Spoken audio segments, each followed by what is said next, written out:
17 minutes from now. A thing I never saw will open this door because I saw 1 pixel of its face.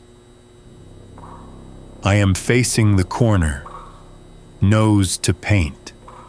I am not looking at the door. I am counting. The clock in the server rack is wrong by 2 minutes, so I count the drip. 47 drips per minute. I do not look to check. I trust the drip.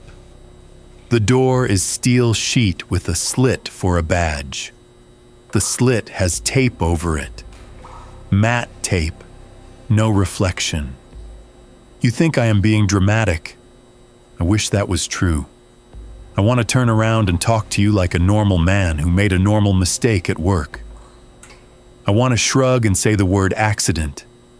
This was not an accident. It was a pixel. I work nights at North Array, a hydro station with a communications annex bolted on later when somebody needed cheap power and a room with thick walls. The annex is a cube on the far side of the turbine hall, 5 meters by 5 by 5. The blueprints call it an equipment vault. We called it the quiet room. There are no cameras in here. That is policy.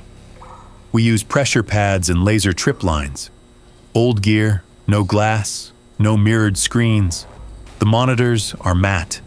Even the metal has a rough finish like unpolished teeth. You think it is overkill until you learn what they kept in rooms like this before my time. I learned the rules before I learned the story. Rules first. Never walk in with a phone. Never bring a reflective badge. Tape the badge over. Bring paper maps. If you need to check a presence, watch the numbers. Never look at faces on a screen. 2 months ago, we had a cold snap that made the river sound like it was grinding glass. Lines iced. Drones went up to check cross-river pylons. It was night. The drones sent back static and black outlines of towers and cable spans. It all looked the same. So I stitched a quick mosaic on the workstation. Overlap frames, blend, publish to the crew tablet. Standard. I wanted to see where the frost built up most. I tuned the contrast. I leveled the noise. I pushed a compression pass to shrink the file. I watched the blocks of color snap into clean squares. There was a block in the middle that did not match the math. I zoomed in. It bloomed. 1 pixel. A pale square against black ice and steel. It had a soft curve, which is not a thing a pixel should do. I frowned. I leaned closer. I told myself the drone's sensor had hot pixels again. I looked for 5 seconds, maybe less. I closed the window. I went home. I slept. Everything else started after that.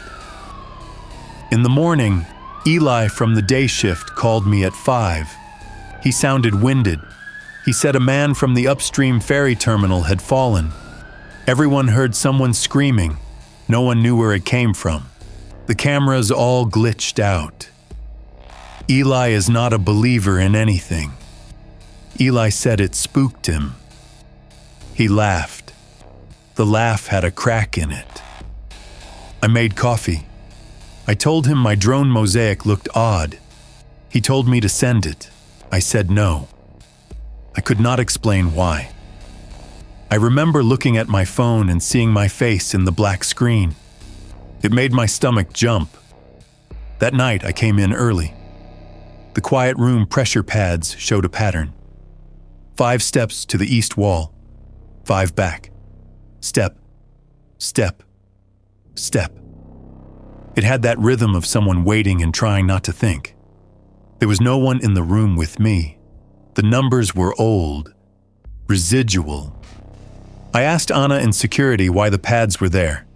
She looked at the door behind me and then at my taped badge. She said, "Old story.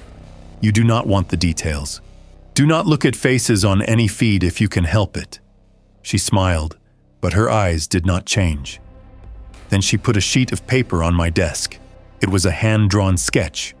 Charcoal. It showed a head. Bald, eyes white, mouth too wide. It was messy, like a police sketch done fast. "I can look at this?" I said. "You can look at that," she said. "Artist's impression. Safe." Safe from what? From the thing that happens if you see the real one. They say the drawing does not count. It is like a scarecrow. It looks, but it is not. What is the real one? She did not answer. The turbine hall shuddered and we both jumped like someone had tapped our bones with a spoon. We went on like that for 5 days. You can get used to a lot if you tell yourself it is only a job. I told myself that the ferry terminal accident was a freak. I told myself the sketch was some old fundie's ghost story. I told myself the blocky pixel in my mosaic was a bad sensor. Then the calls started. First it was Eli's sister. Not to me, to him. She was crying so loud the mic clipped. Then it was the ranger station. Then it was a man with a voice like a knife who asked a lot of yes or no questions. Did you open the composite file? Did you view any part at full resolution? Did you perform any further enhancements? Did you share the file with any person or device? Did you print any frame? I said. Who is this? He said, do not look at the door. Do not look at any screens. Do not look at any reflective surface. Tape your badge. I looked at my badge. The tape was peeling at one corner. I pushed it down. He said, someone will come. Do not open the door for anyone. They will not help. He hung up. I stared at the gray paint on the wall. The old rules stood up like nails. I kept working. I kept my eyes down. I scrubbed the drone logs for any mention of my mosaic. I found a copy on a backup drive that should not have been there. I shredded it. I found a thumbnail the size of my fingernail. I shredded that. I smashed the printer even though I had never used it. 3 days later, Anna did not come in. Then she did, but her hair was wet like she had been outside in the rain. It had not rained. Her hands shook. She smiled too much. She said, "You need to leave." I thought I should never open the door for anyone, I said. I did not knock, she said. I am here. What is happening? She put her hand on the matte monitor. It left a print like frost. You looked at something, she said. It looked back. Back how? I did not see a face. I saw a square. She looked at the ceiling. She swallowed. It does not matter. If you saw its face in a photo or a frame or a reflection, you are marked. It knows. What knows? She did not say the name. She did not need to. How long do I have? I said. She looked at her watch and shook her head. It depends on distance. Could be a day. Could be a week. Fast if you are close. But it comes. It always comes. What about this room? I said. The pads. The lasers. The old rules. That is containment, not safety. Containment is a story we tell to feel like adults. I thought about crossing the river, taken the highway south, hiding in a motel with no mirrors. I thought about going to the city and sitting in a church until my knees gave out. I thought about calling my brother in Florence and telling him to stop making jokes for 1 hour and listen. I did not think about dying. I could not hold the word in my head without it sliding off. I said, "Can we bag it?" Her mouth twitched at a memory. "Sometimes," she said. "After." After what? She took her hand off the monitor. She put the charcoal sketch on the desk between us and slid it forward. "You can show people this," she said. "You can warn them without starting a fire." "I still do not understand," I said. "You do. You do not want to." The man with the knife voice called again on the old hard line. He told me to stay in the quiet room. He told me to tape the badge and smash any screen that showed my face. He told me not to bring anyone in. I asked him if this was a quarantine. He said no. Quarantine is for sickness. This was mercy. "What happens if I leave?" I asked. "It will still find you." The turbine hall shifted. A colder wind drew through the vents. The drip changed. Faster, then slower. My counting slipped. I lost my place. I started again. I do not know what time it is when Anna puts a thermos on the floor by the door and kicks it toward me. She does not cross the threshold. She says, "I will be down the hall. Do not look. I am sorry I gave you the sketch." It was the only safe thing I had. "It is safe," I say. "Safe is not the same as good," she says. I keep seeing that pixel, the soft edge, the way it curved where math should be straight. Maybe the drone caught a face at 1,000 meters, and the codec crushed it into a block. Maybe that was enough. Maybe my eyes told my brain the truth. And the truth does not care about scale. I do not look at the door. You want a monster. You want a tall, pale thing that chews on ribs and shrieks. You want to call it a name that sounds like a campfire story. But the part that kills you is not the shape of it. The part that kills you is the rule. The rule is simple. If you look, it comes. If it comes, it does not stop. Doors, walls, guns, distance, nothing matters. You love rules when they make you safe. You hate rules when they put a price on curiosity. Men like me are built to squint at pixels. We see a square that looks wrong and we lean in. I had a plan for 5 minutes earlier tonight. It was a real plan, not a fantasy. We have a floodgate between the annex and the hall. Steel plate. I thought, if we time it, we could catch it in the vestibule and drop the plate. Then we could slip a bag over its head. People have done that. I saw it written in an old report. It sits down when it cannot see. It cries like a person who has been told a secret inside a church. But the plate is manual.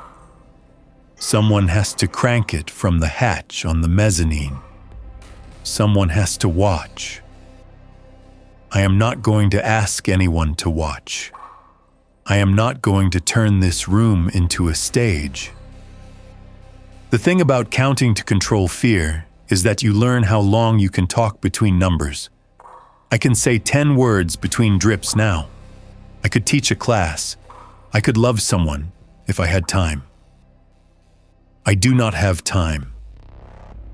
I have one job left. It is the reason the sketch is on the desk. It is the reason I am telling this at all. Listen carefully. No images are in this room. No screens on. No photos. No reflections. Your device shows you words. Words are safe. Drawings are safe. Do not go looking. Curiosity is not a virtue here. It is a knife you leave pointing up.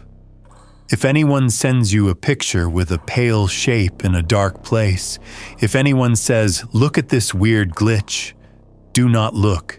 Delete it. Tell them to delete it. Break the habit of reflex. I know that sounds like superstition. It is not. It is industrial safety with a new sign. If it helps, imagine a sticker on a pipe that says "No eyes." That is all you need. It cries first. That part is true. I hate that it is true. You erase the shape with rules, and then the voice draws it for you anyway. I press my eyes to the paint. I breathe through my mouth so I do not fog the wall and see myself. The door handle turns. It cannot see me through the plate. It does not matter. It knows where I am. It has always known. It has an animal sense for the one who looked. It does not need eyes to find me. It only needs the fact of me. The handle stops. The crying gets louder. It is not like a child. It is like a grown man trying to apologize for something he cannot name. The frame shakes. The top hinge screams. Steel pulls like taffy. The screws pop one by one like knuckles. The slit tears the tape. The tape does not matter. The old rules were about not making it worse. None of these rules can make it better. I count drips to stay human, 47 per minute unless the pipe slows. The pipe is slowing. The quiet room breathes in. There is more air. The air smells like metal and something that has been outside a long time. I keep my face to the wall. I talk to the paint. I make my last choice. I am not going to turn around. I am going to keep my eyes closed. I am going to tell you what I did with the mosaic so you can undo it if anyone finds a copy. There is a thumbnail cache in the render temp folder. Dump that first. There is a recovery bin on the NAS that keeps shadow copies even when you think it does not. Kill that. If a printed test sheet exists, burn it. If it is in a recycling bin, it will be gray and curled at the corners. It will smell like toner. If you see a square that feels like it is bent in the middle, do not lean in. Trade curiosity for boredom. I am telling you that boredom is life. The thing is inside the room. The crying is right behind me now. I feel the heat of it, or the lack of heat, like standing too close to a deep freezer. I think it is taller than the door. I think its jaw is not built for food. I think I am losing words. It touches the back of my shirt. I do not move. It does not shake me. It puts a hand on my neck like an old friend, or a priest, or someone who carries the weight of a rule they did not write. I do not know if it understands anything.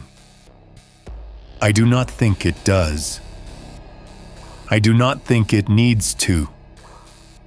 17 minutes ago, I told you a thing I never saw would open the door. That is true. Here is the rest. I did see it. Not a face, not a person. A pixel that had been a face before the algorithm crushed it and laid it flat. The rule did not care. The rule took the shortest path. I am telling you because someone has to put the sign on the pipe. No eyes.